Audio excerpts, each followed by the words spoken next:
Je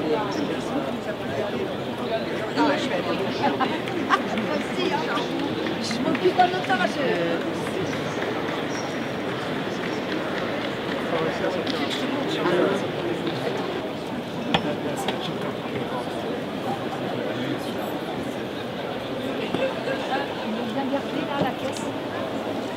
Djuna Barnes est une contemporaine de nos écrivains de la génération perdue.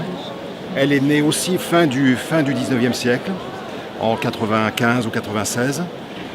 C'est une femme qui n'a pas beaucoup publié. Ça, c'est son livre principal, qu'elle a publié en grande partie grâce à T.S. Eliot, qui en avait coupé une grande partie. C'est très particulier. Là, on a quelque chose qui littérairement est assez spécial. Parler de Djuna Barnes, c'est une femme c'est une sorte de dandy. Elle est homosexuelle. Vous voyez sa photo là? Ah, elle était chic, hein. Oui, oui, oui. Très élégante. Elle était toujours très habillée avec un style très travaillé, très précis, des chapeaux. Ouais. Assez malheureuse dans sa vie quand même. Et elle a écrit ce livre-là qui est très étrange, qui est un objet littéraire très étrange, qui parle ça se passe à Paris.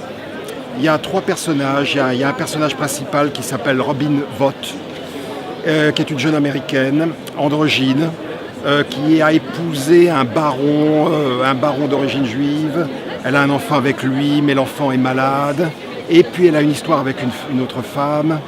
Le livre, stylistiquement, est assez tendu, il y a une recherche. J'ai pensé en le relisant, j'ai pensé un petit peu, vous savez, à la devise de Julien Gracq, pas de Julien Gracq, de José Corti, des éditions de José Corti, qui est rien de commun. Rien de commun.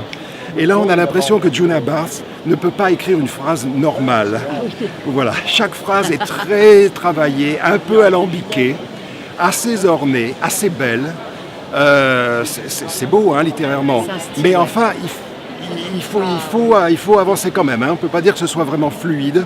Il y a à chaque phrase, il y a comme un tour. Les phrases sont un peu longues. Et quelquefois, on a un petit peu de mal à comprendre ce qu'elle a voulu dire. Et ça parle aussi un petit peu de son histoire. Elle a eu une grande histoire d'amour avec une femme qui était une sculptrice et qui est un petit peu qu'on retrouve un peu dans l'histoire.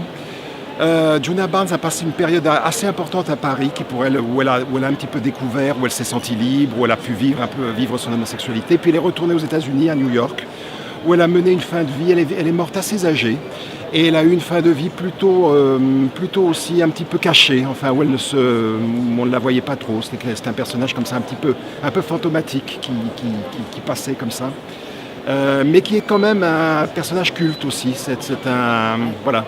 Avec une œuvre courte, ouais, assez limitée, mais dont on continue à parler, qui reste, qui a marqué une époque. T.S. Eliot trouvait que c'était formidable, tout en réduisant beaucoup le livre. Il lui a, paraît-il, enlevé presque la moitié du livre quand elle lui a soumis le manuscrit. Il lui en a fait retirer beaucoup pour que ce soit digeste, disons, pour qu'on puisse le digérer. Et voilà, c'est un peu un ovni, ça. Ça, c'est un peu un ovni. Ah oui, c'est très sophistiqué.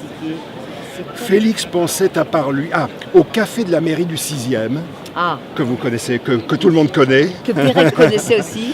Il amena Félix, qui avait fait apparition à Paris quelques semaines après la rencontre de Berlin. Félix pensait à part lui que le docteur était sans aucun doute un grand menteur, mais un menteur de prix.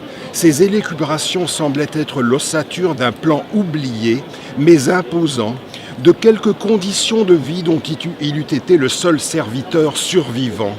Ses manières étaient celles d'un domestique d'une noble famille défunte, dont les mouvements rappellent, quoique sous une forme dégradée, celle d'un feu maître.